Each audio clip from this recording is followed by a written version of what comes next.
You know that the music should be solemn. Yeah. Let's talk about it. You know, I wish I could just tell the people out there, you incredible Sam fam, Rossi basically has me pissing my pants at the start of every fucking show. I'm ready to be serious. I'm ready, take me. No, just forget it. There's no I swear to God, I laughed so fucking hard at you, you fucking idiot. So we just said we're going to talk about two things, and then we're going to get into this episode because I'm jumping on a jet plane to leaving on a jet plane. Rossi's going and he coming back again. Really quick. Our merch is out there. Boy. Do you want to hear something crazy about our merch? Jeez. I just got off the phone with the one and only Cesar Arvelo. Jeez. Oh my God. There has been over 100 fake sites have picked up to try to sell the shirt. It's the most we've ever had. We usually had like one or two. Like 100. Our show's huge now.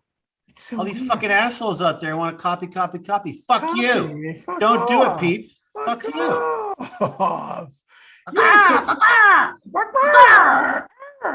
Look at Juno just woke up. She's like, oh no, Juno. She's like, what are you doing? Stop, I'm sleeping. Yeah, so there's a bunch of those. Everybody knows, go to Standard Print. We did the one cool design with the crown that I kind of came up with in my head. I must have saw when I was on like a mushroom trip, but it came up and Caesar put it from my head to the page, and there it is. And it's super cool. Might be one of our last. We're going to do one more. Maybe one more for lucky, but don't waste your, get these goddamn t-shirts, people. They're going to be gone. They might be, are they gone? They're not gone yet. No, I'm trying to keep him going till Friday. So that would be amazing. Yeah, that's what I'm trying. And I said all this week. Come on. Yeah. Because the Reaper crew had them for like 4 days by themselves, the Reaper crew level, and now it's everyone. Good. And then you and I'll be seeing everybody in a week. Are we talking Niagara? Yeah. So all you guys know this, I'm sure. And if you don't, you're going to find out about it. But this is going to be the biggest reunion, SOA reunion in Canada, in Canadian history. Theo Rossi, just added Theo Rossi. We can't afford him, but he's coming. I'm coming. Theo Rossi's coming. Kim Coates is going to be there. Ron frickin' Perlman is going to be there. Ryan frickin' Hurst. Oh, yeah. Mark Boone Jr. Ooh, Bobby and then for a little spice on that big cake, Kenny Rhinoceros Johnson. Holy shit, Kenny Johnson's going to be Fuck there. Yeah, he's coming too. Wow, the Rhino's going to be in the house. Rhino's getting sent by boat up the West Coast and train all the way across the prairies to Ontario. Yep. That's going to be a fun dinner Saturday night. I don't usually leave the hotel. No, you're coming. After, but you're coming. I'll be there. And it's my birthday night. It's going to be your birthday. It's a party. It's a party. It's a pate. And it's a potty, Potty. And I love the fact that we're all going to be together. It's going to be crazy. I haven't seen those guys in. No, you've seen Ron a lot. I see Ron every week. You haven't seen Booney in a Hollywood Minute. You saw KJ? Ryan not too long ago. I saw Skinny Rye not too Skinny long. Rye not too long ago. KJ been a minute. KJ, no, it's been a Hollywood Minute with KJ. And you and I, when was the last time we saw each other? We see each other whenever we can, all the time. Yeah, but when we saw each other recently. I saw you in LA. Yep. Not too long ago. Not too long ago, but fuck me. It's going to be your birthday weekend. We're all going to hang out. It's SOA. It's going to be nuts. Niagara Falls, Canadian side, is going to go bazooka bananas. Get your tickets, people. Come and see us. Get those photos. It's going to be a once in a lifetime opportunity. I know, with all of us together, that group photo is going to be awesome. Oh, there's not going to be a dry eye in the house. And then in July is that one with me, Charlie, Opie. Chicago, I think, right? Chicago. Yeah, I'm not going to do Denver. I don't think. I so wish I could do Chicago. Yeah, I don't think I'm going to. Denver's the week before, but it's 4th of July weekend, so I don't think I'm going to do that. Can't do that one. Gotcha. No, but I will do Chicago, most likely. That'll be big. Unless something comes up filming wise on the weekend. And then I think Ron is there Sunday, Charlie's there Saturday. It's just like one. Something like that. Yeah. Something like that. Who cares? It's irrelevant. Okay. Let's focus on Niagara. I have not been to Canada for a con since you and I We're in Edmonton. Edmonton, Alberta. Yeah. When we got beautifully sexually like attacked by that female and male cop, it's all for fun, of course. But they threw us up against the wall and handcuffed us and took photos. We were going, okay, these Canadian guys and Canadian gals, you think this is pretty funny, huh? Yeah. Oh, we took that down by storm. That was, I didn't remember that till just now. I just remember the Gretzky statue. I remember being really cool. That's a long time ago. Gosh, when, Theo? 13, 14, 12, 13, 14? Right, like maybe while the show was still going. Right in there. We don't look a day over it. Was it Yankee who brought us in, or was it somebody else? It was the Yonk. The Yonk, Montreal, Quebec's own John Yankee brought us in. What happened to your light? You got all bright there. Yeah, did you see that? What happened? Oh, there you go. No, he's still bright. It's weird. What happened? Weird? I don't know. I'm perfect. I'm not. You know what? It just got sunny here. Do you want to go close a blind or anything, or? I probably should, right? No. Oh, there you go. No, you're back to normal. Who knows? Who cares? Who cares? Everybody. And listen, you remember? No, but this is why people are on Patreon. They get to see your pretty face. Yeah, but remember when Emilio did his? Emilio had the camera up his nose, and his head looked like it was 4 feet high. Hey, bro. Hey, bro. I'm blessed. Listen. Here's the deal. This is going to be this is going to be good because we're in the summer. It's a wild time out in the world, but I think we're maintaining inside our little Reaper crew bubble here.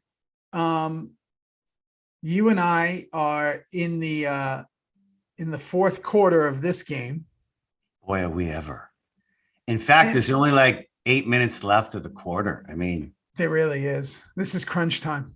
This is show 8 of 13. We only have 5 to go after today. Do you remember back? And then it's over. You remember we do episodes out of order and like we didn't know what we were doing. I'm still I can't wait to recap this whole experience. Oh no, we're gonna do an entire show after it's over to discuss the entire experience. Because Jesus, Theo. Hey, Theo, I got my little dentures for my 2 teeth down here. Look, check it out. So are those good now? You're not going to have another problem? Oh, no. I have to wait 2.5 months before I get an implant.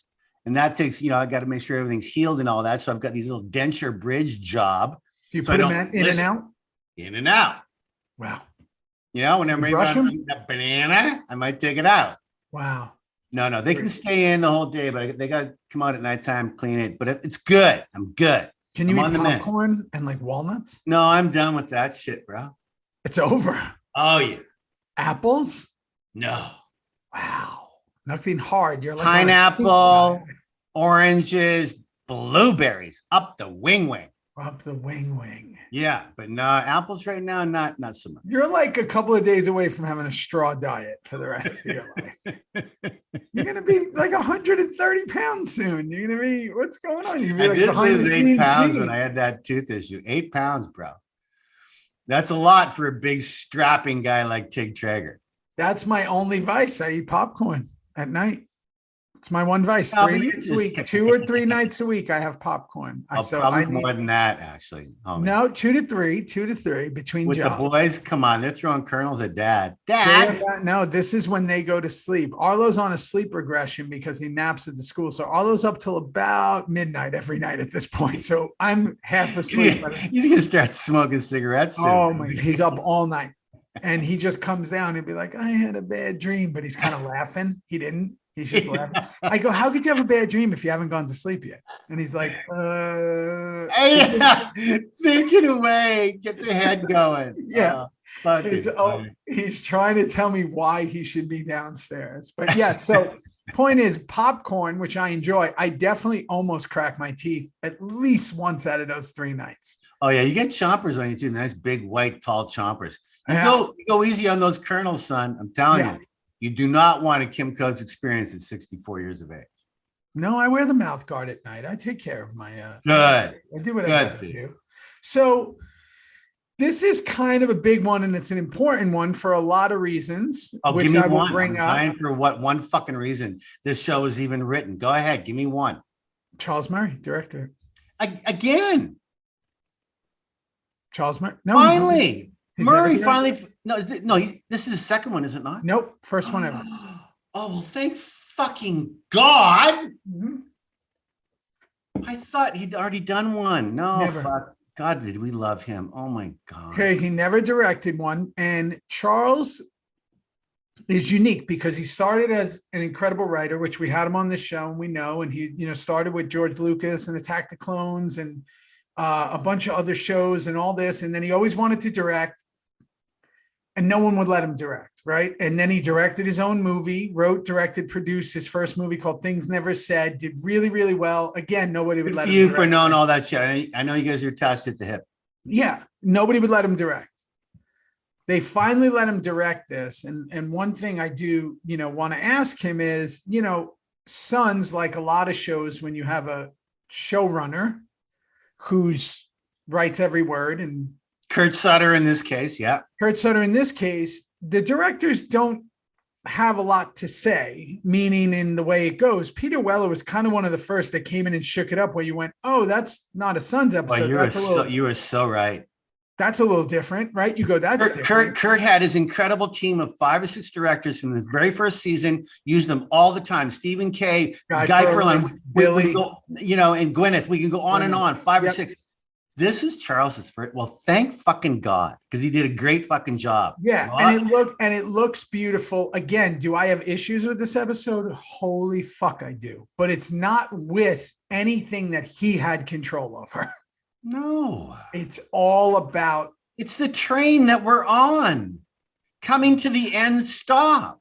Yeah.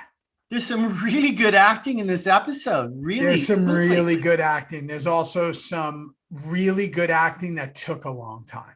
Well, thank you. And we're going to get into it. There's like 5 scenes that are 42 minutes long each. Now, you came up with this, or I did, or we did, but this for me is a between episode. Yeah. Like last episode, when we saw Bobby's eyeball in the box, all us guys, horrific, incredible shot, sad, fuck, leather. So this episode is like, let's all take a breath for a minute. We're going to take a breath for a minute. Okay, you ready? Mm-hmm. Are you ready? I'm ready. I got my Zevia. I'm ready. So here's what's interesting about, I don't watch the before on, so maybe you can. The separation of crows is what the episode is called, people. The separation of crows. Something to do with those dead birds. I think so. Yeah, really sad that those birds had to get hit like that. Okay, so no doubt. We're starting on the roof, which already had pissed me off. Okay. But it's a different roof. It's on the docks. It's a different roof. A different roof. Beautiful roof. It's a beautiful roof. In fact, I remembered the beginning of this show, my mind went back to season 7 where Tommy and I were fucking up there a lot with Jax. That's where he hung now, on top of that roof, docks. And if you were listening with your beautiful ears, there was this incredible fiddle playing, like amazing. Irish. It was amazing, wasn't it? Yeah, and you could also hear the sun. You saw the sun, and you can hear the movement in the background. You can hear the fiddle. You can hear the ships. You can hear. So the Foley all in it was so nice. Yeah.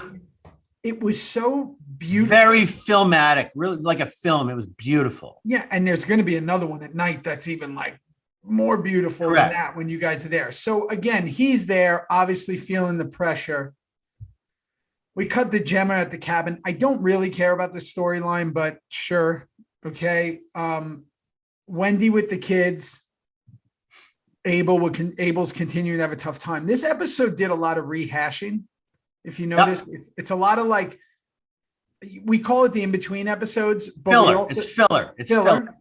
But we can also call it like a reminder episode. Like, hey, so you know, these are important. And it's like, we just want to let you know, Abel's having problems. We want to let you know, Jax is falling apart. We want to let you know that Gemma is not the worst person on the planet. She helps people. And I'm like, okay. Yeah.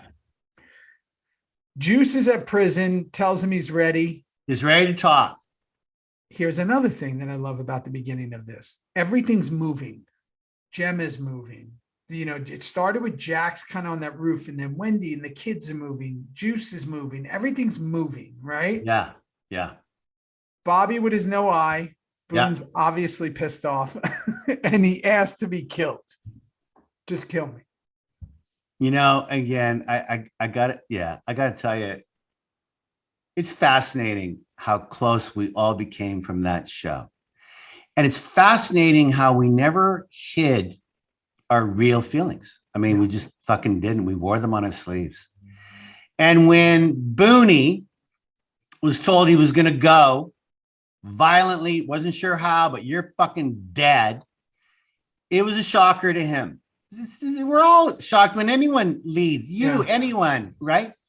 But Bobby took it really fucking hard because Booney, again, that whole Opie thing of being the Rosencrantz of the Hamlet story. No, he's not, because he's dead.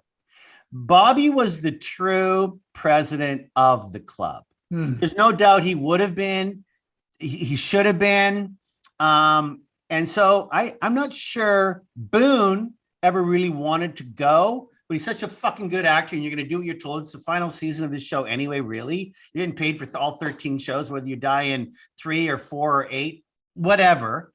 But Booney was not happy because he knew there was no more you, no more you, no more me, no more Charlie, no more Tommy. He was on his own island, own rock, no eye, super uncomfortable. You know what's really interesting? I think I thought about this during the episode. If Boone would have stayed alive, Bobby Elvis, not Boone, Boone is still alive and well. We're going to see him in Niagara. If Bobby Elvis was alive and was like he was in the Chib spot, he would have been a regular on the Mayans. Oh, I have no doubt. No doubt. No doubt in my mind. Doubt in my mind. He would have been on, or at least been doing 7 of 7, whatever. He would have had that gavel in his hand. He would have had, it would have been a different kind of SOA club. He would have got it much more like John Teller wanted it, not quite as violent, probably. Very. Oh, that could have been a what if. Yeah, he would have. Could have been a what if. He would have made more appearances on that show, and it would have intrinsically kind of linked those two worlds. I think that if he was president, because one, Boone looks exactly the same. Yeah. And I think that the gravitas, that his whole thing, it just would have been a different sign. And I think they tried that from what I know about the Mayans early with Chibs, and it just didn't like kind of fit. And I think Bobby would have been that one. Again, just my opinion. Okay. Can I just throw this in about, Bobby looking the same? Rumor has it from my performance in the Mayans, I look even better than I did when I did. Yeah, it's a rumor, but they're saying that you might have used a special lens. They're saying use the lens. Just for men. Just for men goes a long way. It's just for men's lens. It goes on the Red and the Alexa cameras. Yeah. A lot of people are saying it's CGI. It's not really me. It's a robot. It's a total robot. So Unser's deep in thought, and then we go back to Jax as Chibs comes up to the rooftop, and now we go into this monologue. The one thing I took from this monologue, besides the fact that it's another incredibly beautiful shot, is they're going through everyone who's been killed. Yeah. And then did you hear what Chibs says at the end? What? Chibs literally said, "You can't let this pull you off track, Jackie." And I stopped the television and I screamed, "What the fuck are you even talking about? That track isn't working. We're all dying. Booney's lost an eye. What are you talking about?" Yeah. Chibs. And again, that's the writing, man. It's the I did not agree with any of that writing. I think what Chibs should have said is, so listen, things aren't going great. So listen, things are not going well. You're not doing too good as president here. So listen, we need a holiday. Yeah. Let's just go to the Redwoods. Let's hit the pause button. Let's all reassess. Let's reassess. Use this rooftop time to really think about things. I'm going to go downstairs and tell the boys. No, rooftop time. That's a really good. Yeah. Take rooftop time and take a moment. Rooftop time. Come on, let's think about this. But they don't fucking say that. No, they don't. He tells them everything's good. And long scene. And then, of course, can I just say at the end, big bromance, right? Like, I love you, Philip. Yeah. I love you too, Jackson. Sure, Now, sure. I think that's uncalled for. Okay. I'm The just whole going to thing's say, uncalled for. that the boys, we know the love that they have. We know the love that we all had for everyone on the club. But to actually go that far and go Philip and Jackson, crossing the line as far as I'm concerned. Please stop. Yeah. I'm going to tell you at this point, and I'll say it. And if Charles was on, I'd say, because he has no control over it. I think that the Kool-Aid was out that people were drinking, and they were starting. There was a lot of like we were starting to mimic like on the show what was in real life, and it was like, and it kind of wasn't good because that's not what you're supposed to do. Whatever's happening off camera should not be brought into, and it was being brought in. Yeah. If that makes sense. Maybe I'm being vague for a reason. No, it makes total sense. Yeah. Okay. So Jack's with the crew, Tyler. He tells Cruz Marx's plan. Now, can I say something that seems obvious? Marx just caught Bobby, clipped his eye out. He's got this hit squad of mercenaries who are all spec ops. Yep. They don't think Tyler's doing anything wrong. I don't. They all auditioned for Black Hawk Down, and none of them got on as well. So that spec ops. I have no fucking idea. All I do know is that Tyler's in a pickle. Jax. Marx doesn't know he's a double agent. He sees everything coming 100 yards away. He doesn't know Tyler's a double agent. Ought to fucking know. Right? Come on. We're the suspense of that not happening. Come on. He's a double agent. I think Marx knows about it. There's not someone watching him and going, man, he goes to the fucking clubhouse a lot by himself. Like, what's he doing? Buying some pot? What's he doing? Yeah. Hey, plant a bug in his car. Let's hear what he says. Hey, you know what? Let's just find out. Hey, someone ask him. Let's see his reaction. Do his eyes flicker? No, come on. Fuck off. So then we're getting Coletti. That's Jeff. They say we're going to go get Coletti. Yeah, Tig comes to Jax. We need to find out who's ratted us out to Lynn. Jax finally says, okay. So look, again, that storyline's been going on now about the whole Lynn thing and the whole Marx thing. I guess the explosive part is Bobby's been kidnapped and he's going to lose a body part per day if Jax doesn't. But we got to find out who turned us into Lynn. Yeah. Why? I have no fucking idea. And I could care less. All I know is that you've got something going on with Lynn in prison. I refound that out when I watched the end of this episode. I have no idea, and I could give a rat's ass about it. But okay, I could give a rat's fuck ass too. Yeah, that too. So Wendy and Unser are chilling, and all of a sudden they let them know that Abel is in trouble. Can I ask something here? Sure. And it's a sort of a through line through the whole episode, but Unser kind of knows everything. He knows everything. Like Theo. Unser, he's never been better. Never. Dayton is so calm in his pajamas. Oof. He's so calm having his lunch because he's been given the bone of, I know everything. I feel something's off with Juice and Gemma. I don't know what it is yet, but something, and he knows all about why Jax had you shoot the cop's tires. He's not saying much yet. We'll get into it, but Unser knows I fucking love that, man. I got to tell you something about Dayton. If a young actor or someone, any actor, fuck being young, anybody. When I mean young, I mean maybe in your time in front of a camera, is he controls his space so well in this episode, meaning that he's not waiting. He's just taking his time. Like there's a point coming up where he sits there observation. And she goes, "Are you coming?" And he goes, "Oh yeah." Like he's very in control of no matter who's in the scene, he's in control. And it's really something to watch. Like no, but you kids understand what Theo just said. He's not in control of Unser being in control of the scene. He's in control of his emotions as Unser, no matter where he's at. Yeah. That motherfucker does nothing and he does everything without acting. He just is so comfortable. That's that Brando stuff, man. It's fucking amazing, Theo. Yeah, it's what I've always loved about Brando and actors like Montgomery Clift and many others, that they're like, you think they're not doing anything, and then you watch it and they're like really doing everything. Like they're just, so sometimes as actors, I know I'm super guilty of it, that I do so much sometimes, and then you watch and you go, that was too much. And sometimes you're just scared to do nothing, right? Super really talented actor I worked with once, has millions of awards. I remember when I was working with him the first time, I was like, this is so weird. He's not doing anything. And then when I saw it, I was like, wow, that was a fucking brilliant performance, because I didn't see any of it. I was just having a conversation. Having a conversation. And I think that some roles are not showy, but that, like you just said, they show you everything. Unser, if you're in that scene, and I've been in a bunch with him, you don't really think he's doing much. And then you watch it and go, fuck. Yeah.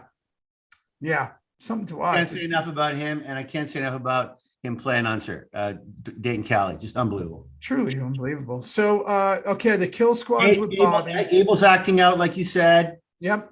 Jackson got to pick the kid up.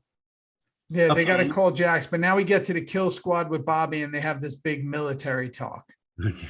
It's funny. I said big talk, and you said big. You had the military. It's so true.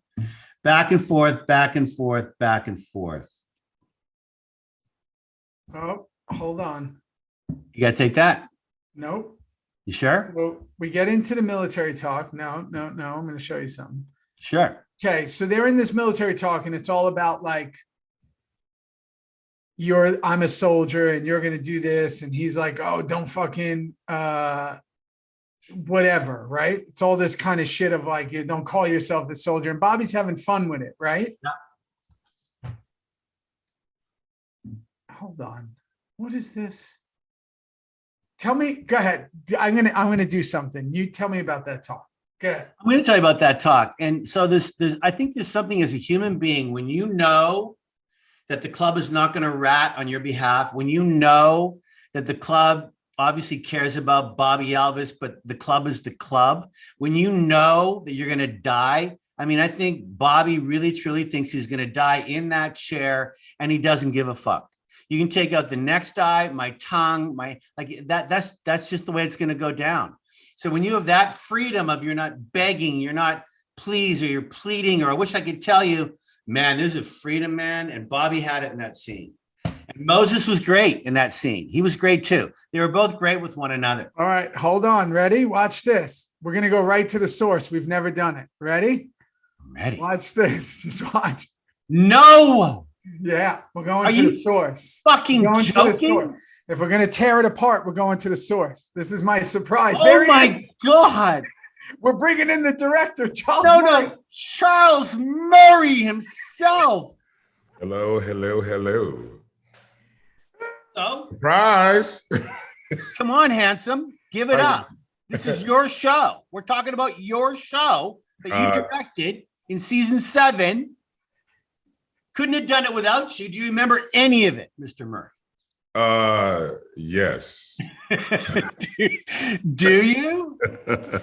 Yeah. I mean, it was, I remember that Kurt had put out a what the fuck like a couple of days before the room started.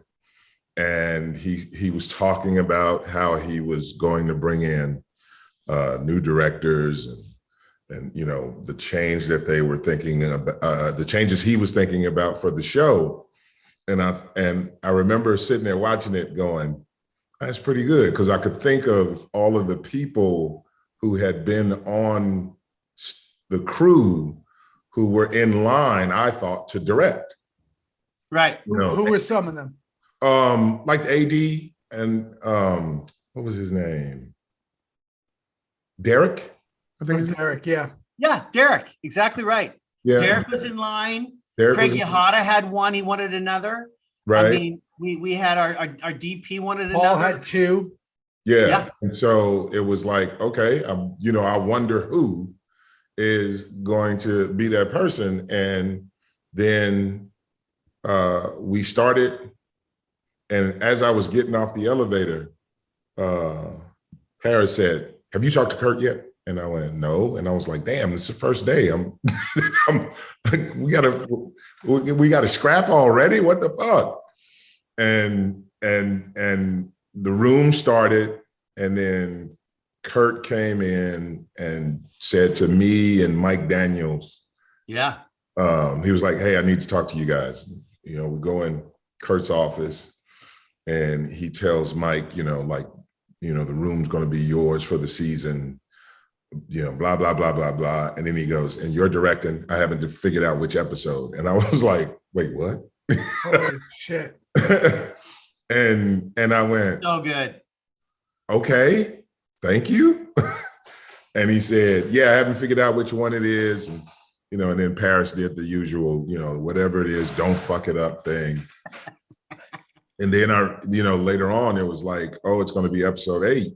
And, as we were in the room, we were breaking toward it. So I didn't know really what it was going to be. And then, as you both know, I was on the set all the time any damn way. Oh, no, you were our go-to guy. Yeah. You got there. And that's what Sutter wanted you to be, for all of us to be our go-to guy, that we could go to you and make sure that we tried to understand what we weren't reading yet or what episodes. Some people didn't like it. Huh? Some people didn't like that he was the go-to guy, but listen, that's irrelevant. Listen, some people didn't like it because I didn't plan it. I didn't, I thought I was in service of the show. Yeah. But, as the time up until me directing happened, I didn't think that we were all I didn't think you guys were going to invite me in and be as open to me being the guy who reports back as much as you did. So it became completely different, I think, than what a lot of people thought it was going to be. Did you, I just have a question, because you're directing this. This is obviously an incredibly important episode. It's right before the ending of the show. Did you let them know you wanted to direct, and did Kurt ever see things never said? How does he just say you're directing without knowing? I want to say, with as little as I know about it, I want to say that a lot of that goes to Charlie.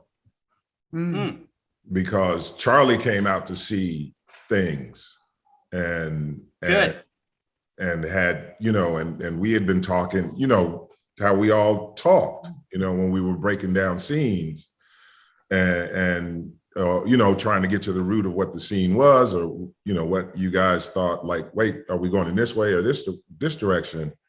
And I feel like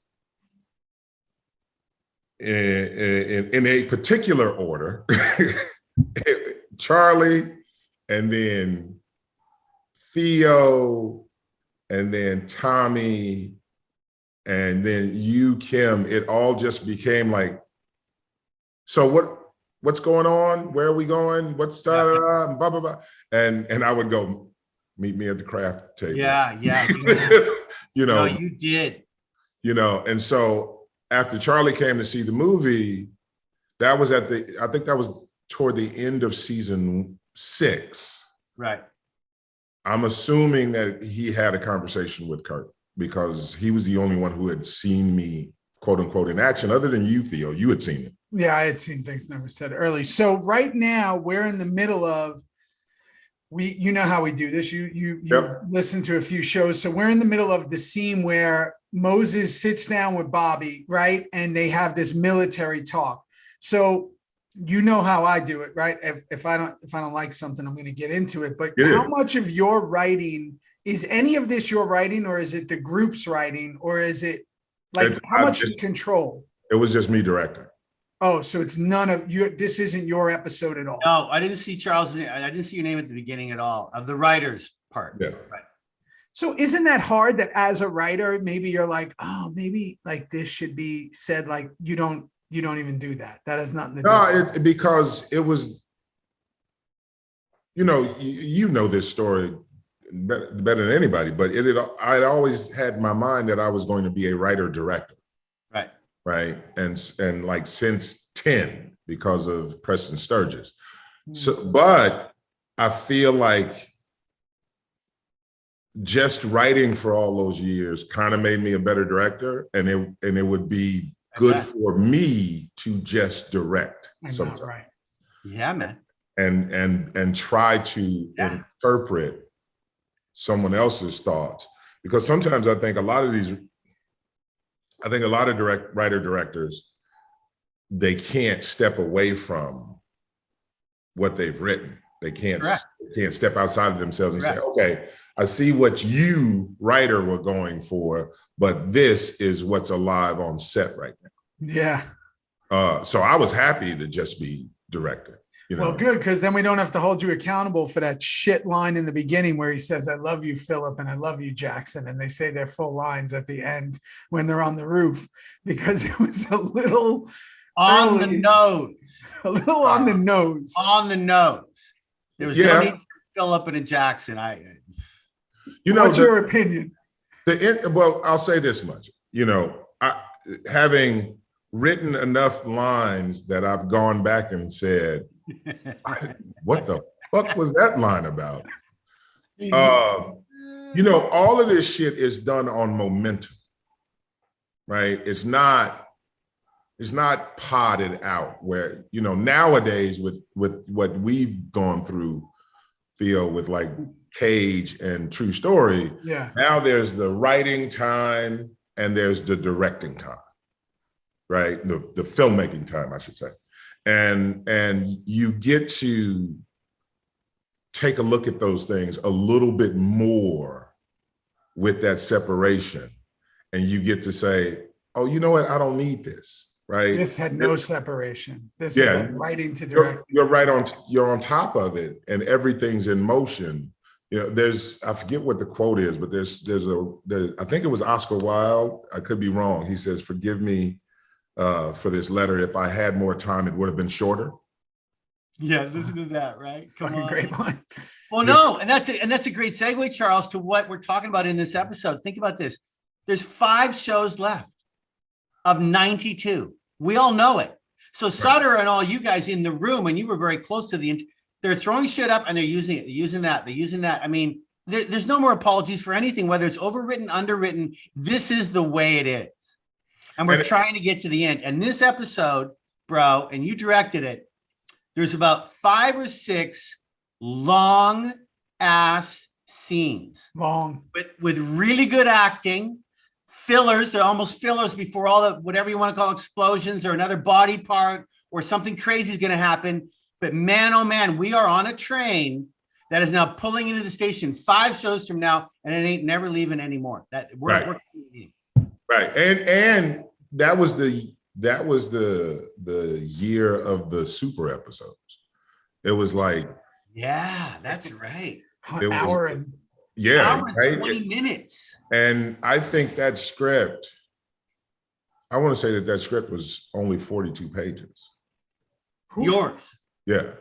Yeah, it's funny you should say that, bro, because this one, you know, when Theo and I start these, sometimes Charles are like an hour 5 or hour 10 or 15. This one was like 55, 56 minutes. It was like on the clean. But it had long scenes in that short period. Do you know what I mean? Yeah. So before I get into, and we'll pick up right where we were, one of the things that I think, and I'm going to really say, especially in that Batman shot at the end on that roof was unbelievable for Jackson then, with the sound and the Foley on that, wherever they are. It's very different from the TM roof, right? It's just, we're on the docks down there, man. We're at the docks. That background shit was amazing, Charles. You were there. You filmed it all. I mean, it's like film. It was like more film. That's the most film I've seen the show look. Yeah. That location. When we shot the first scene, and this is the best part. I have a fear of heights. Yeah, Right. that's right. You did. So it was like, yeah, get your ass up You were there. good up there at That all. was like, oh wow. Okay, so but it was. I felt like one thing that is the fact that you call it the Batman shot.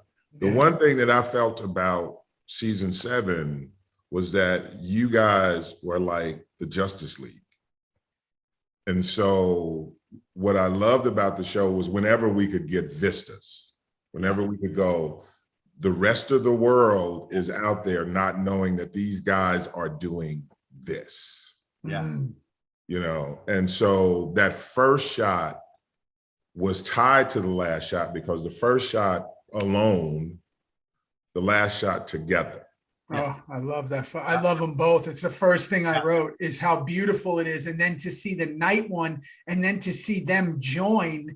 And it reminded me of the season 3 pullback when Abel gets taken, where it was like to see all our guys right on that roof with the lights in the back, very like, you know, that just the, like those out of focus lights with the really wide lenses is so amazing. Now to counter that, obviously we're in this really dark prison, you know, room with Bobby. And, you know, we're very honest with this. Boone was not happy at this moment in his experience, which I was just about to say to Kim before you came in, which is really odd to me because there really is only a few shows left. So it's like, if you're not going to make it to the end, what does it matter, right? Kim, am I wrong? Like, what does it matter if you're going now? No, I want to ask Charles this because he directed Bobby. I mean, what was that like, bro? Because he was fine with me.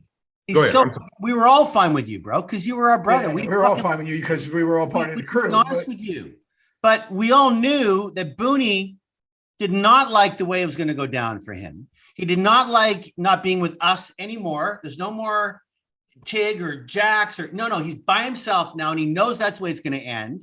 And I think there just was a realization of Boone, the actor, of this is really over now. Right. Yeah, that's what I was going to say. I was going to lean into that because I was watching the farewell behind the scenes for Ozark last night, and they were literally going through the characters that were getting killed off. They were like, and then we realized we had to kill off this guy.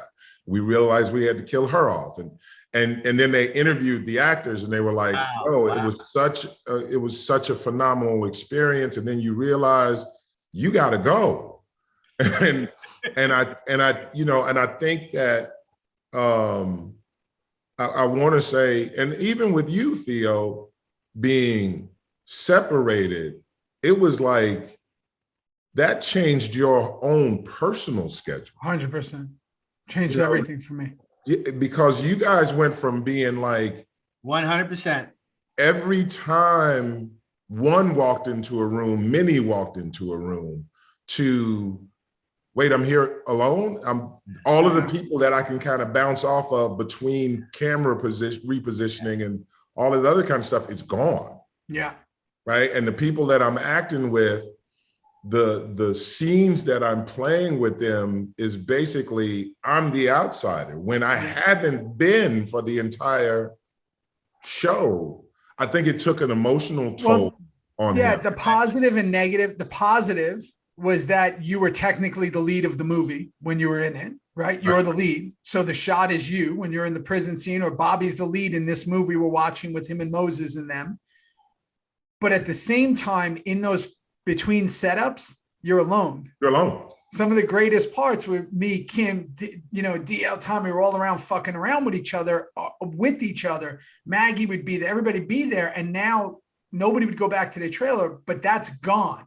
Yeah. So you would just go back to your trailer alone and be like, no one's there. No one's in makeup. You're usually at the end of the day because the guys all did their stuff early. And you're like, oh, it's cool that it's my movie, but I'm alone. I don't have any friends here. Right. And that was really strange. But at the same time, I look at the positive of it. It's probably the most I've ever got to hang out with the crew. It's probably the most I got to like really be with everyone else, because in the beginning, we would all just be with each other. So I think for Bobby, this was at the end. I had been used to this in season 4. And I think for him, he was so entrenched with everyone that when he got ripped from everyone, it was like, wait a second, I almost made it to the finish line. Yeah. And right. But you got to also think that, like, when you think of the those that were patched in who died, it was few and far between. And it was kind of like the way Clay went out, Piney. The way Piney went out, the way Opie. Ryan, right?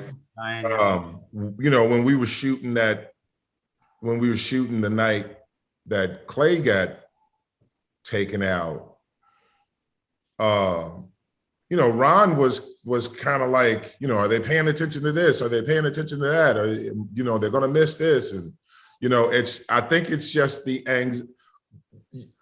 you know, that whole belief, that scientific belief that you can instill enough fear in your own body to think that you're under attack, even though you're not, because of the way your brain works. I think that what happens when that comes, you know, there was no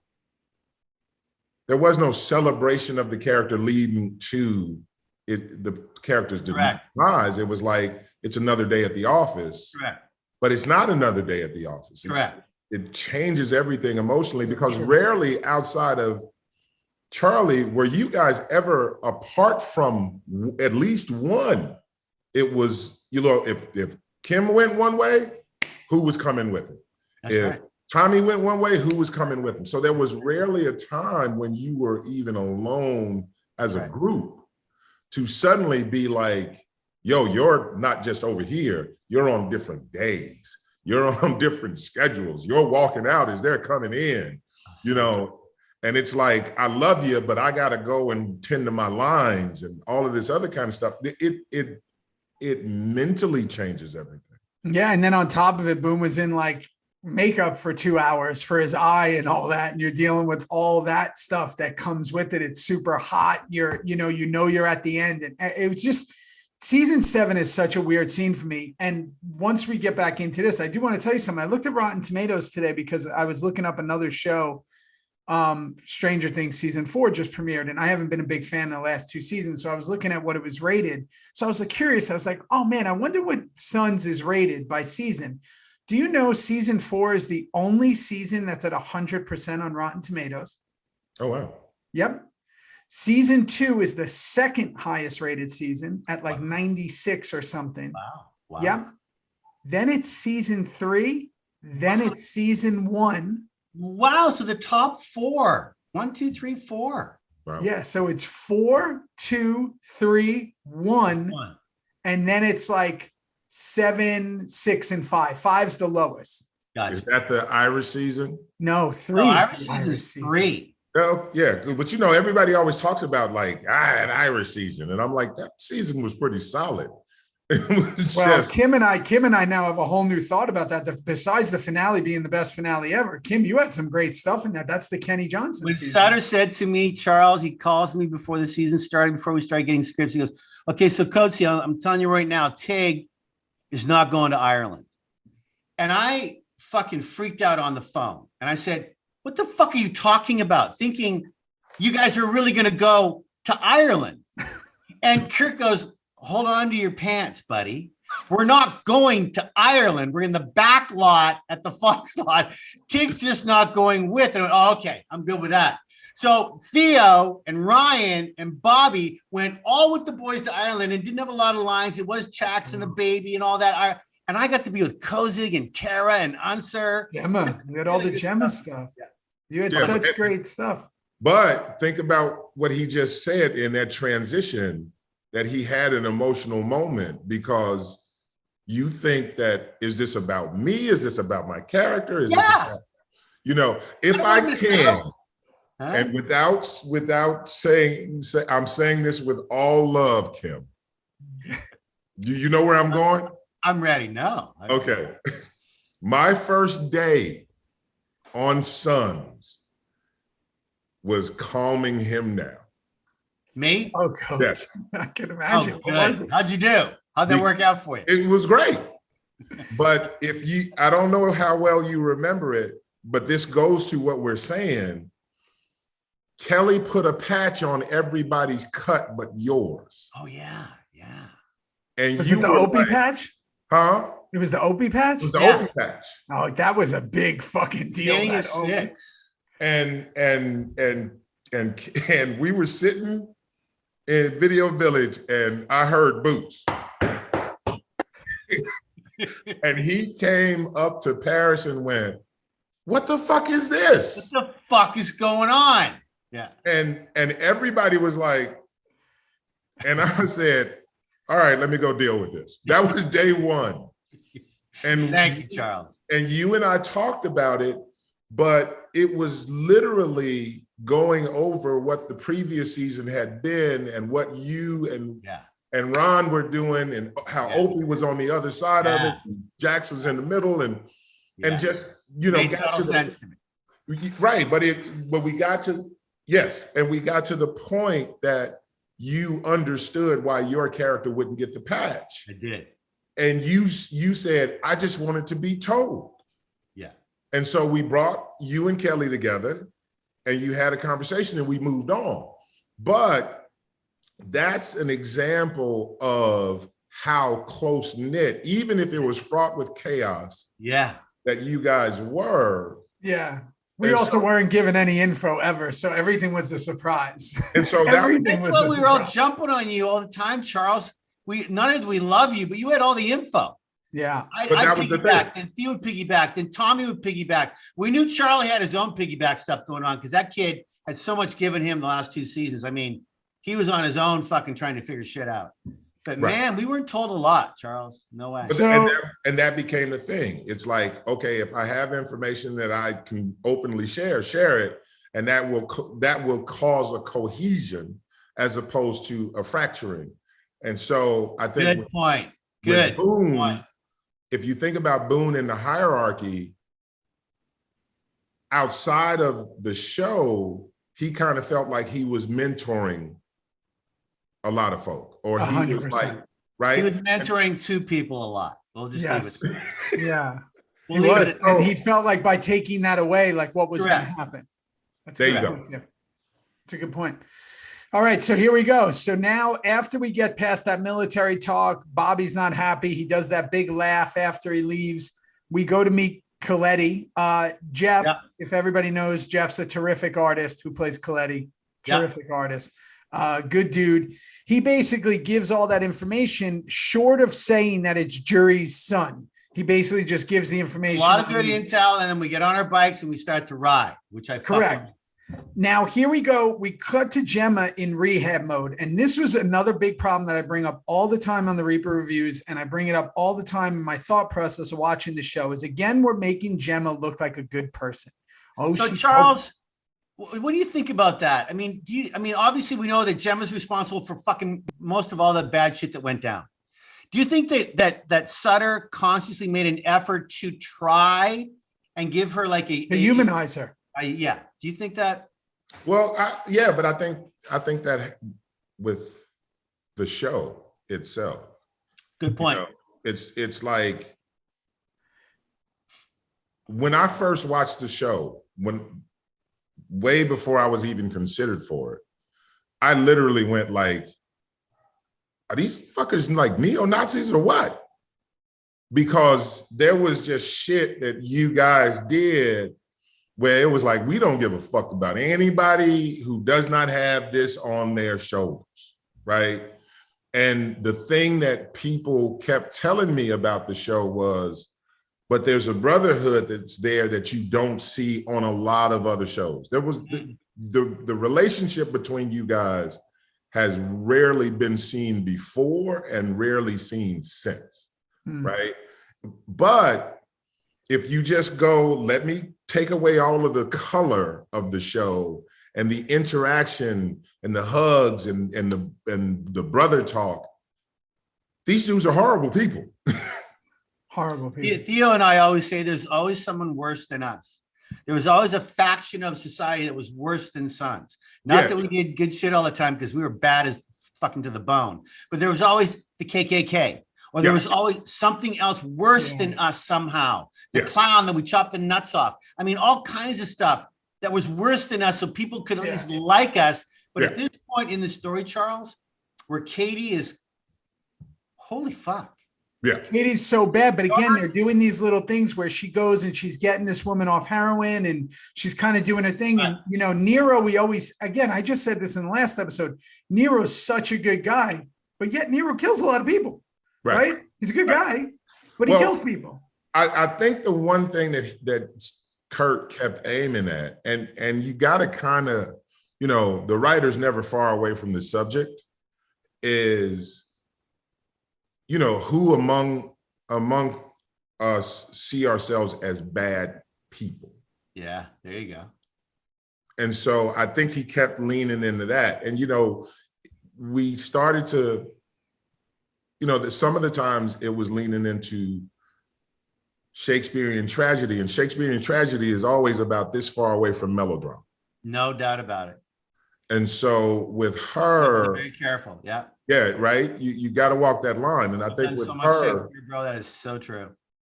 With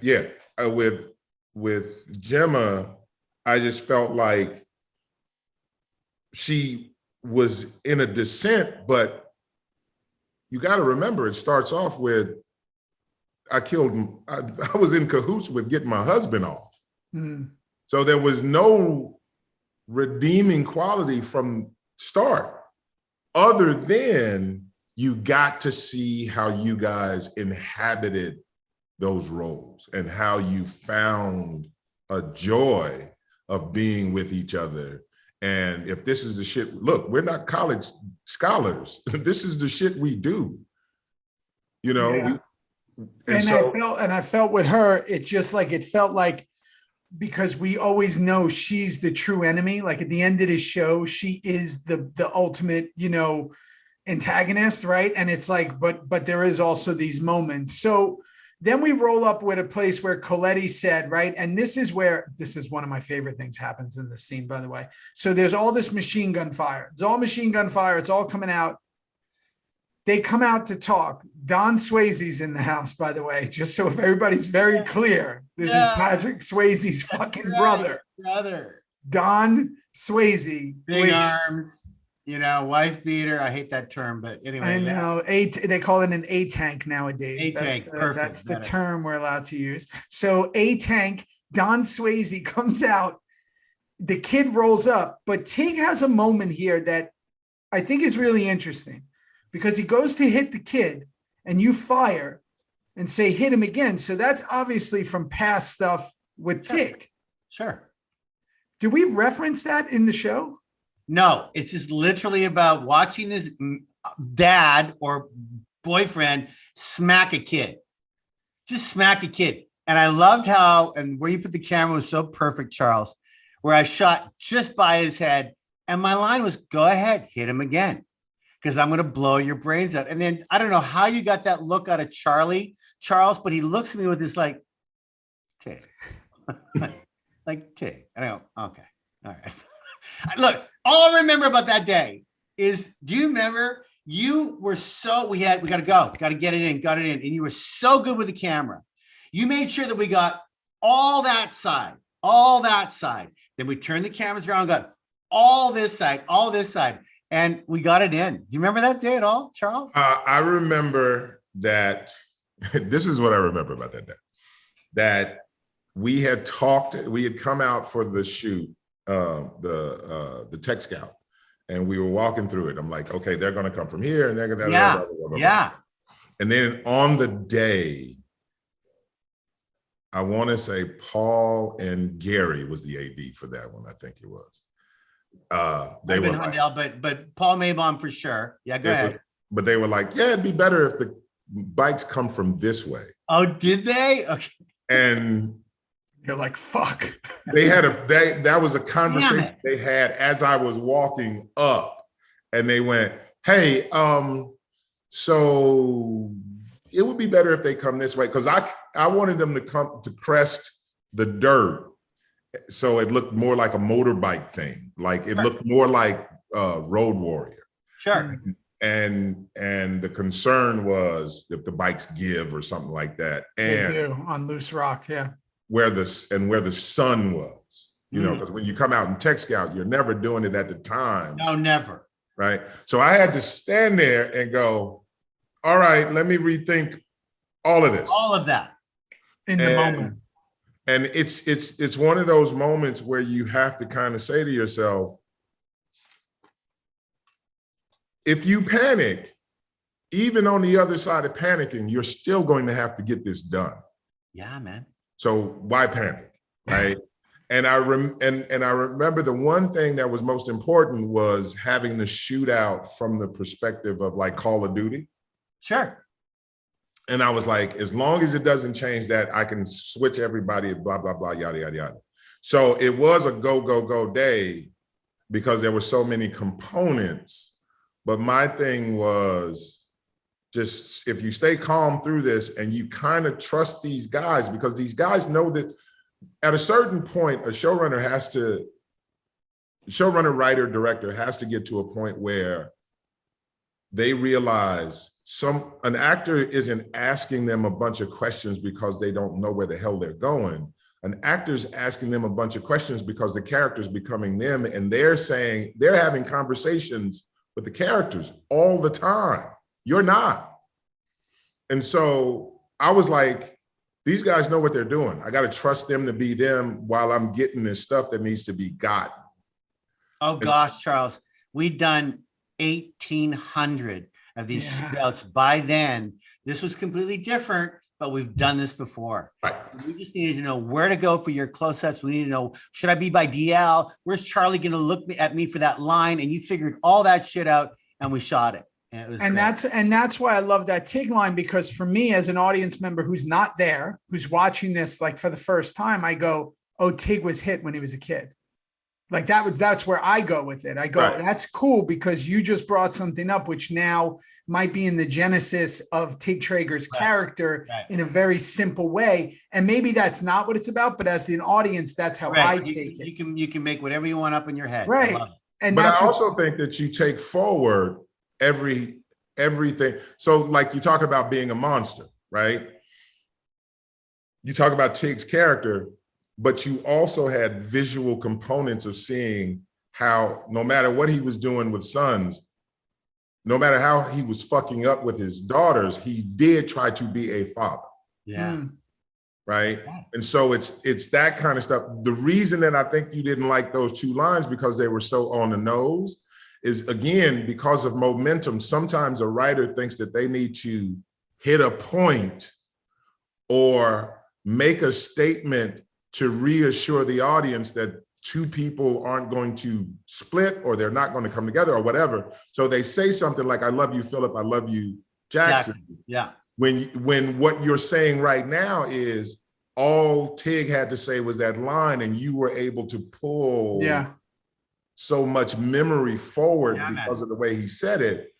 And you're saying with the line that you don't like, we know this. Yeah, I know they love each other.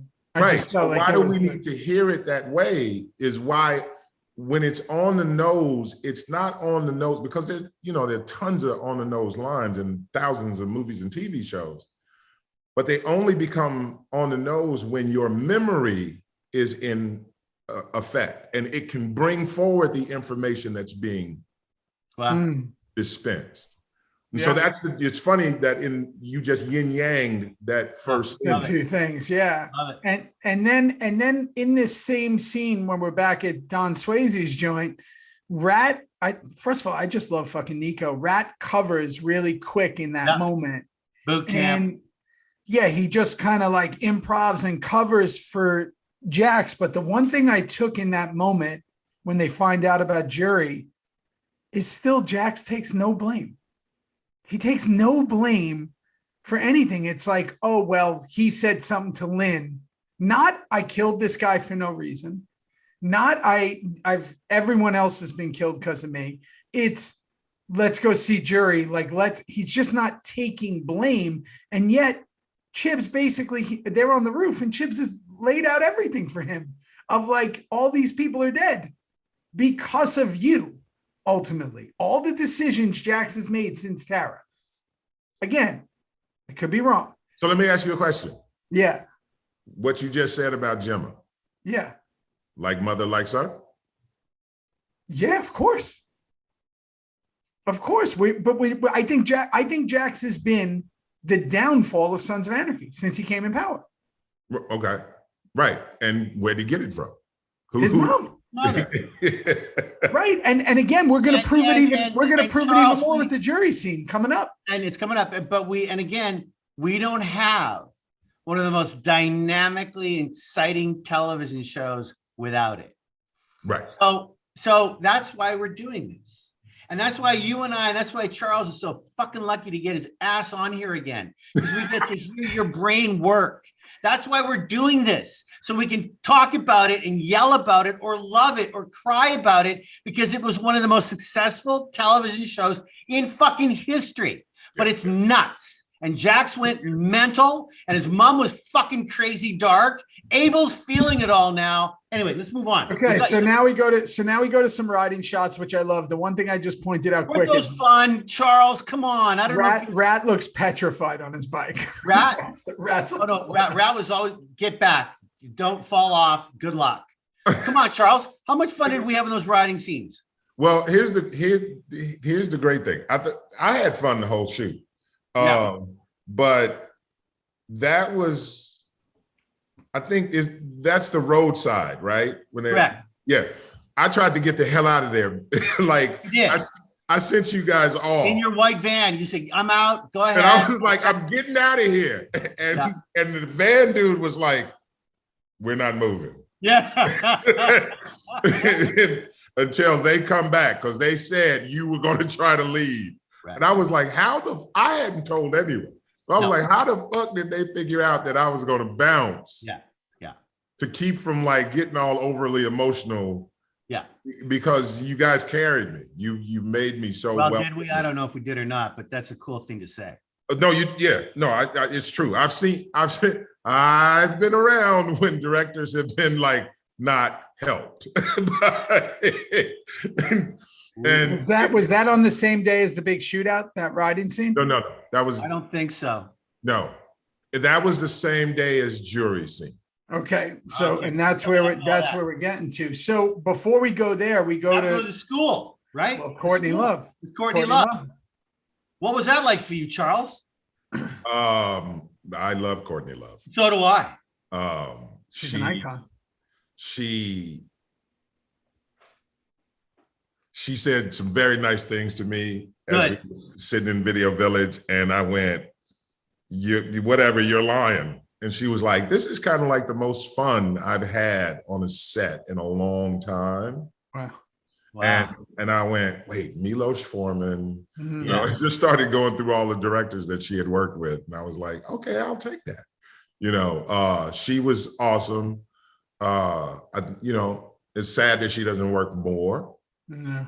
But we know there's a lot. Yeah, I remember helping her out in the beginning when she came on. She was super intimidated. It was an intimidating show to come on. And I remember telling her, I was like, you're intimidated about being on this show, but you've performed in front of 100,000 people and literally been in mosh pits bigger than you've ever seen. And, your husband was Kurt Cobain and you've been in Nirvana stage. I said, I think we'll be okay here. But I think you'll be okay here. But it was, she just really wanted to get it right because the show was at its peak and she really wanted to get it right. So now we go to another riding scene, which, by the way, I wrote here. This is the most I've seen in an episode. We had a lot of riding scenes. A lot of bike scenes. I love the show for that. And you just came, Kim, we've talked about it from Mayans, and, there's not a ton of riding on that show. And we did a lot of riding on this show, especially in this episode. So this is an interesting scene because I don't really remember. This is when Juice is with Unser and Althea. This is interesting because Juice doesn't give a fuck anymore about anything. Mm-hmm. And he's just going, right? It doesn't matter what they say, but we were just saying before you came on, Unser knows everything that's going on here. Unser Charles, is. look what I wrote down. It's like Unser's figuring it all out. He's figuring it all out, isn't he? Yeah. Yeah. So there's a moment in this scene, and I don't want to fast forward to the end of it because I think it's a good scene, but where Unser stays at the table and kind of is stuck in a moment. And the sheriff, Althea, says, "Hey, you ready?" And he's like, "Oh, yeah." Was that an Unser choice, or is he just really putting it? Because it seems like he's putting everything together. I think it's both. I think it was an Unser choice, you know, which, you know, is the beauty of dating. It was an Unser choice, and you got what he was doing, you know. Well, and Charles, I wrote down, I could be completely fucking wrong here, but he has such a weird, almost sad, melancholy look in his eyes. Right. I think what he was putting together is that at the end of this, the one family that I've made is going to be thrown to the, you know, it was like all of the pieces were just leading to destruction. Yeah. You know, and Althea's new presence, it was kind of like one of those things where I could tell you and you won't get it until it's shown to you. Like what you're doing is trying to be the good, upstanding citizen in a chaos that cannot be checked. Yeah. And again, I think that where Juice is at now is he's in this mode of like, it's a totally different character. Like, I think this is why some people got so frustrated with Juice, is like that the person we knew from the diaper, the person in the beginning is gone. This guy is not long gone. He's long gone. And every time you see him, he's like gone in his eyes. There's nothing there, that it's just completely empty. And I think Unser's starting to pick up, like, why would he even still be alive? Right. And I think the Gemma name keeps popping in Unser's head. You hear him mention it a few times, but because Gemma, he knows Gemma helped him, and he's trying to be like, I think he's starting to get closer to Gemma has something to do with everything that's happening. Right. Now. And the more you think about it, the more you fight it off because of the emotions that he had for her. Yeah. One thing I want to say about you and that journey over that season as Juice was you were frustrated, and because you were getting so little information. Yeah, none. And the way you kept putting it into Juice was really super solid. I was so angry about everything. I didn't know these guys anymore at all. I never saw them. I had no idea if I was what episode I was going to die in. I didn't know like when, like if they were just going to call me the next day and be like, "Oh, it's tomorrow." And okay. Like we had no information, and I know none of us did, but I was at the edge of the plank. Yeah. I was even further down the plank than Bobby. You know what I mean? Bobby's in a bad position. I've been in a bad position for like 3 seasons. So I was like, so it's almost like one of those things where you're like, okay, just tell me when it's going to happen. Like the anticipation of it was crushing me. And then as it started getting longer and longer, I almost kind of got like maybe similar to Juice, where I was just like, there's nothing you could fucking do to me anymore. Like whatever's going to happen is going to happen. And that's what I'm saying. What was awesome from a technical standpoint was watching how you would just put all of that into what you were doing in front of the camera. Yeah. Not good for the people in my life outside of the camera, but yes, definitely. It was super frustrating for everyone. Did you just say a line that was on the nose? Super frustrating. So Abel's back home with everyone. We know that he's having trouble, and now Gemma finds the bird dead and the blood. A lot of Jesus Christ. It's birds. Yeah, there's more than one. There are 2 birds. Separation of crows. 2 birds. So bad. And A lot of Jesus Christ being thrown around. That's our thing. Whenever we step in the doorway and see something bad, Jesus Christ. Christ, right? Nero pops one out. And this is obviously bad, but the first thing that comes when you're watching Son is who did it? It could be one of 50 different people. It could be anybody. You don't even know who it is. It could be the Mayans. It could be Mark's. It could be Lynn's crew. It could be a Son's. Could be jury. So they have so many enemies. And now this is when we get back to Unser back at the desk. He's kind of in that. Something doesn't fit. There's a piece missing. Gemma and Juice, like he's just going like this, man. So this is to me one of the biggest scenes that I thought, not in the way the scene was shot, because it's just something we as an audience, I don't think gave enough time to, is the meeting with jury and then kind of how it all ends. Because there's so much that goes on in this scene. One, jury says he didn't do it. Says he didn't tell Lynn anything. Okay, that kind of gets over. Can I add to that? And he said this, Charles, he goes, I wanted you dead, Jax, but I didn't rat. I didn't do it. That fucked me up when I saw that again. I'd forgotten that part of that writing. So what's going on, you guys? Yeah, who did tell Lynn? What's fucking going on, Charles? Do Sutter talk? Do you remember? I just know when I shot the scene, I thought, he's telling the truth. Yeah, not only is he telling the truth, but the same thing you thought. It was like, okay, but who gave him the information? And but it was my job to shoot. Yeah, and that's again being the director. But there's also something else big that comes from this. He's giving this information that JT might have killed himself, and we're setting up the suicide in the last episode. Right. Setting up something so cool there, Charles. He goes, JT knew that panhead better than anybody. He would know if Clay fucked something up in the engine, so he probably committed suicide. Like, I'm going, oh my God. That he ran himself into the truck. We're literally seeing episode 13 or 14, whatever it is, play out in this scene because Jax is in denial about it. Right? Yeah, no, but you know what you just made me realize? I shot the scene wrong.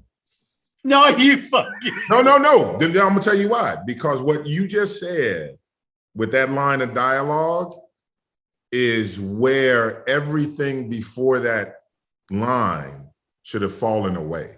Oh, interesting. Oh, it's the most important line in the scene. Because, but I was thinking of all of the information that was that you could get out, right? Sure.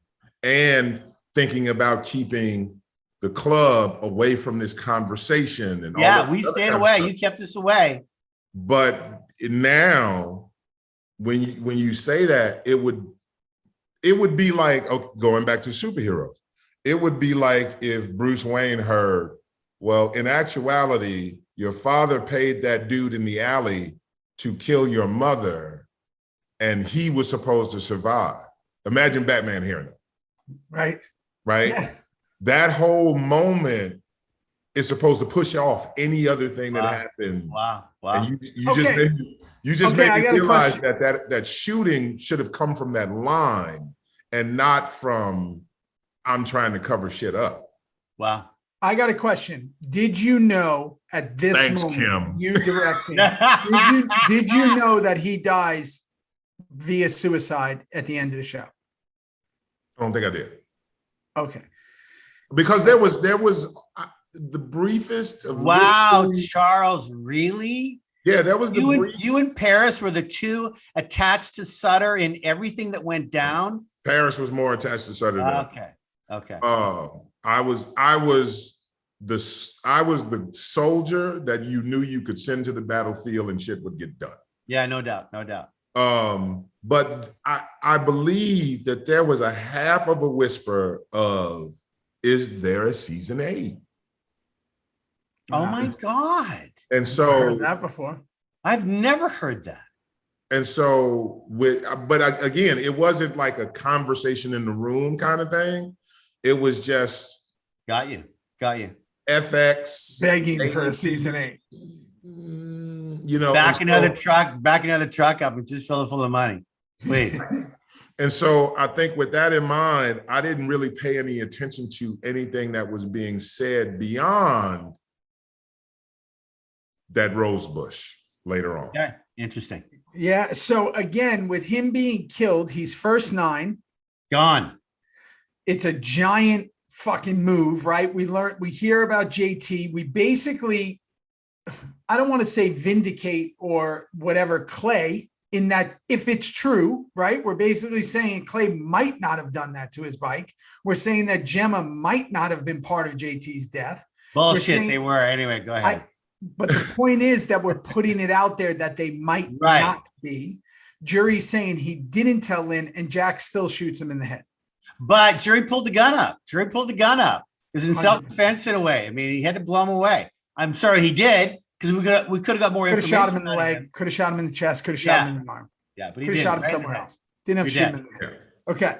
So the boys are riding from fast back now because we find out Abel, right? And while this is all going on, Abel, who I know, again, he's super young. It would be like even younger than my kids acting, says to Gemma about accidents. He says, do you know what accidents are? Fucking great. Isn't that kid great with you, Charles? Wasn't he just great? That little boy, like, come on. He was like, the twin. I'm playing with my toys until it's time to say the line. And then he said it. Say the line.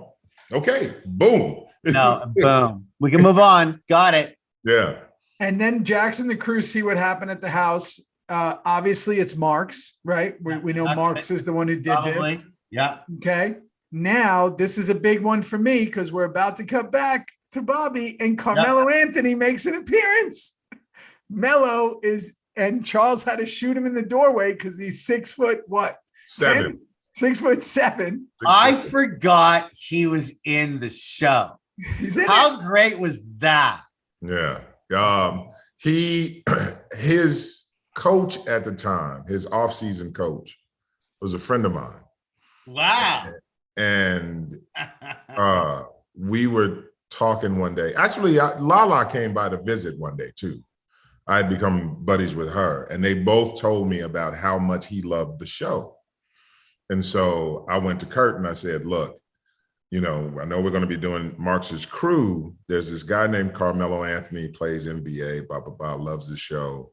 Do you think we could get him in the show? And he was like, all right, let me think about it. And I left him alone. And then he was like, yeah, do it. And so, they were living here in the summer. And so it was like, hey, Carmelo Anthony's here? And it was like, yeah, he's supposed to be on the show. And he comes in and we get him dressed and edge him up and all this other kind of stuff. And you're talking about somebody's dream coming true. I heard that he subsequently had a viewing party. Yeah, you bet he did. You bet he did. And I thought he was going to show up and just kind of like be half-ass interested and stuff like that. But he sat in Video Village the whole time. He was like, what do I need to do? Is there something else I can do? Blah, blah, blah, all this other kind of stuff. And I was like, nah, just keep it simple. Did you meet him, Theo? Did you go to set that day? Yeah, fuck yeah. I've met him a million times from the Garden. When he played at the Knicks, I used to see him all the time. Yeah. And he's one of the greatest scorers ever in the history of basketball. But when he came to set, there's very few people who I've seen who like fanboy out. Yeah, he fanboyed. He fanboyed out. And mainly the weirdest one was we were walking, I'd met him at the gate and we were walking and I was taking him through and he saw Unser and he was like, oh my God, man, it's fucking Chief Unser. And he started like tripping out when he saw Unser. And Dayton, of course, is like so aloof. Dayton's got on like dirty pajamas. He's got like avocado on his shirt and he's like, hey. But he was so excited. And I love that because listen, it's happened a few times. And that's what I think the power of these weekly shows that last that many years is you become part of their everyday. You almost become like water, showering, and eating. Like you're just in their life for all those years, as opposed to the binge watch model where it's like, oh, I watched this really good show the other day. And yeah, it was cool. I don't really remember what it was, but it was good, I think. And then someone will be, oh, my friend was on that. Did you see him? And they go, when, what? You can't even say what episode because you watch them all in a row. But with Sons, you can be like, oh yeah, you remember season 3? They're like the Irish season. Yeah. Do you remember this? That? Yep. I remember that. And Tig was doing. Real fans remember it as part of their lives, like what was going on in their life when the show was on. And he reminded me late in the game, no matter who it was, because this is when we had all the fans at the gates. This is when we had all that we had impacted people's lives. Why we do this show, Kim, right? We had impacted people's lives to a point where they're never going to forget you because you represented like when they got married or watched it with their dad, who's no longer with them, and watched it with their friends. And they did this. So to see Carmelo Anthony, you know, who's one of the greatest athletes ever, to have that same feeling, it's incredible. Right. It's just cool to watch. So I was so glad he got to be on the show and you had to put him back because of his height, right? You had to put him back. Because he was going to take over the whole damn door frame. You know, the funny thing is about what you're just saying is my totems, because of watching as many movies as I had watched, were Dayton, Kim, Beach. Yeah. Boom. Yeah. I had seen you guys everywhere. Yeah. And so when I got to come on set and have that first conversation with Kim, it was like, so amazing. Oh, he was in Last Boy Scout. He was in, you know, it was like bringing all of that film history and seeing it standing in front of me, you know, was so cool, like, Charles. It was awesome because you're right. Even this business teaches us to kind of forget the fans that we were and have been about this before we got into it. All of us at some point only want to get into this because we were such fans of it. No doubt about it. No doubt. You know? And so, and like, I remember the first time I met Beach, it was like 2 years off of seeing him on an amazing episode of Third Watch. And I turned to my wife and I said, this is the kind of show I want to be on. Wow. And that dude is amazing. Wow. And then 2 years later, I'm sitting across from him going, right? Don't be stupid. Don't be stupid. Don't be stupid. Kim's varied career, it was like, he was sexy, he was menacing, he was in your face, he was goofy, he was all those things. And it was like, yo, you're getting to like work with all of these cats that have like a history and a life, and now they're in front of you. So I know exactly how he felt. Yeah. You know, it's just such a cool thing. And you're right. You start off as a fan and somewhere along the line, you sadly lose it a little because you start to see sometimes the bad behavior outweighs the good behavior or the bad people. And you sometimes have to get back to your center and go, okay, I don't care what critics say about this, or I don't care what this job is. I'm doing this. I'm in the game. And you and I before, I know you got a flight to catch, and when we came on, I can't still believe it. So I'm going to pinch myself. But Charles, you need to know this, that what you brought to an incredible, successful show in those last 2 seasons, I don't know how you internally, if you were, like you said, you're so honest about, I better not panic here. I got to act on my feet. You never showed it. You were the most calm, biggest, gentlest bear that we all just wanted to jump on and get info and work with and drink with and go fuck off with that we'd ever run into. Because no one was calm. Because no one was calm. So you brought that, bro, and all your talent, and you got to fucking direct this show. And we're almost done. So here we are. We're at the Batman scene. We're on this rooftop, and I call it the Batman again, Charles. It reminded me of Gotham City. Like, it was just like, it's just seeing it. It was the amazing lights and then the sounds and the Foley in the background. And we're looking at it. And after everything goes down in this scene with the finger and no, it's not the finger yet. They're just on the rooftop, but it's a slow kind of pull out of the rooftop. And now we're going to get into Nero's talking to Wendy, which, by the way, is another one that foreshadows. He did 2 foreshadowings to the finale in this, because Nero says to Wendy, "You and the boys should come to the ranch that he got." And she's just like, "Oh yeah, I don't think Jax would ever let this, and definitely Gemma wouldn't want to go."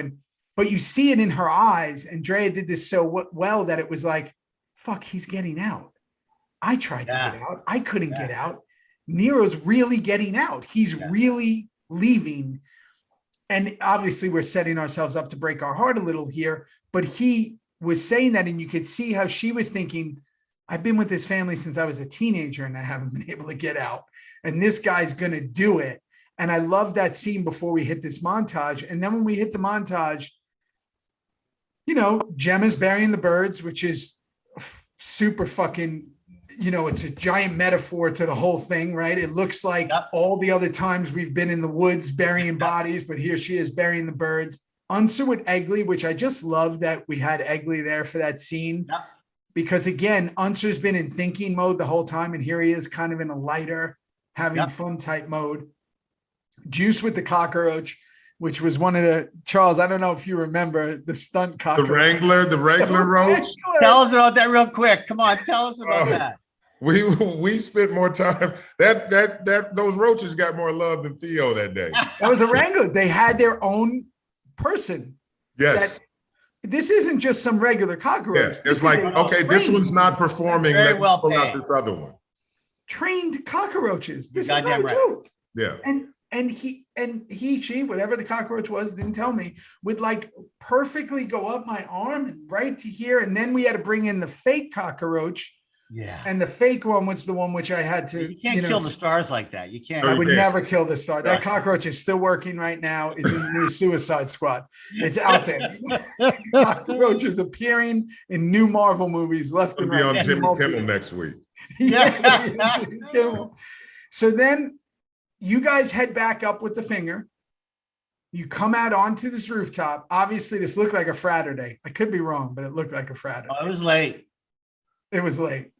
Was it? Because it was late. Was it midnight, Charles? It was late, but I'm not sure if it was a Friday. I think we were leading to a Friday. We were leading to it, but then we leave them all there and we pull away. Now, it did bother me that we ended 2 episodes on a body part.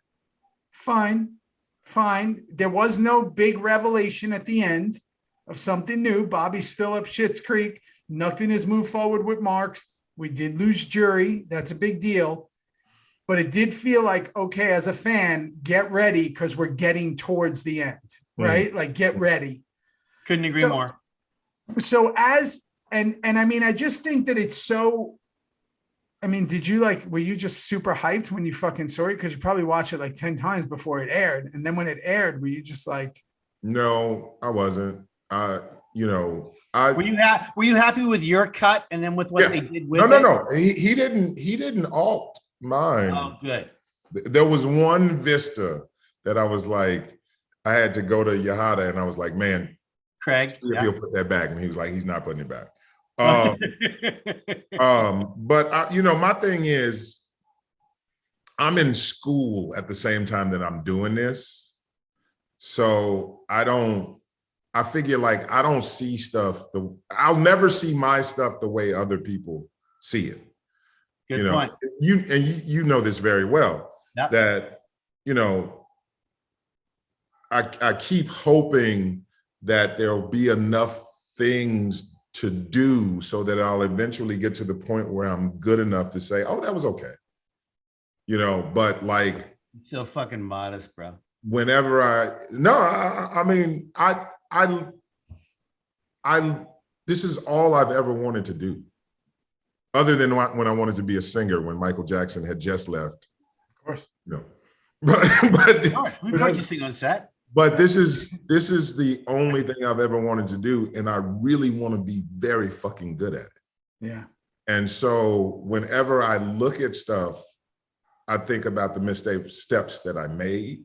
And, Paul was absolutely fantastic with me. Maybaum, our DP, yeah. Yeah, Maybaum. And the crew was actually great, and everyone was great. And it was like, I I've had moments where it's been like, yo, this is what I saw in my head in terms of my career. And this episode was one of them. And I was like, I really hope I didn't fuck this up. That was how I felt. In fact, you enlightened a filler episode, meaning this was after the first Bobby body part, which is so stunningly shocking. What do you do in the next episode? Well, you did it. That's what Kurt wrote. You did it. You had big ass fucking acting scenes, then little pops, a little bit of a lot of bike shit. A lot went down, and I don't know, man. It was a beautiful fucking job, and It's great. There's only 5 to go. Can you believe that? I will, if I can say this, I am most proud of coming off of Jax's shoe. Yeah. Out to everybody riding. Wow. Because that riding scene. Remember that now that you're talking about that. I remember that. It was one of Air Force One and out. Yeah. Yeah. It was one of the few times that I felt like in the show, you know, when you're doing blood work, because of the way my brain works, I think like, where does blood fall that nobody thinks of? Shoes. You know, and so boom, on his the white shoes. Air Force Ones have always been such a contentious thing on the show. Like they've been talked about since season 1. So having that moment is incredible. Gorgeous. You know, and season 7, I made sure that every episode, Jax had a new pair of Air Force Ones. I did not want what had been happening, which was he was wearing one pair of shoes over and over again. I was like, his shoes are like Batman's costume.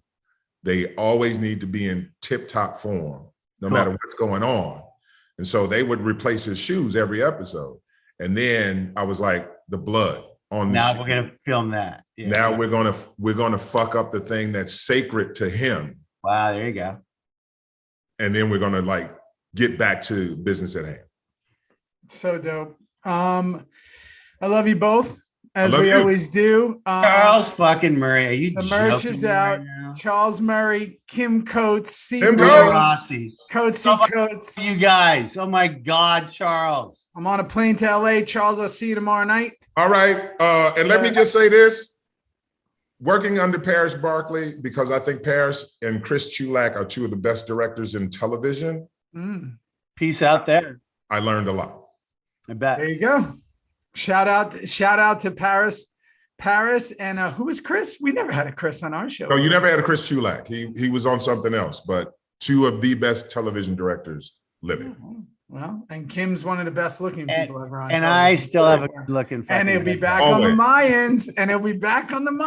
We're all gonna watch. Congratulations, Kim. Thank you, Charles. I love you, buddy. Love you, Theo. Love y'all.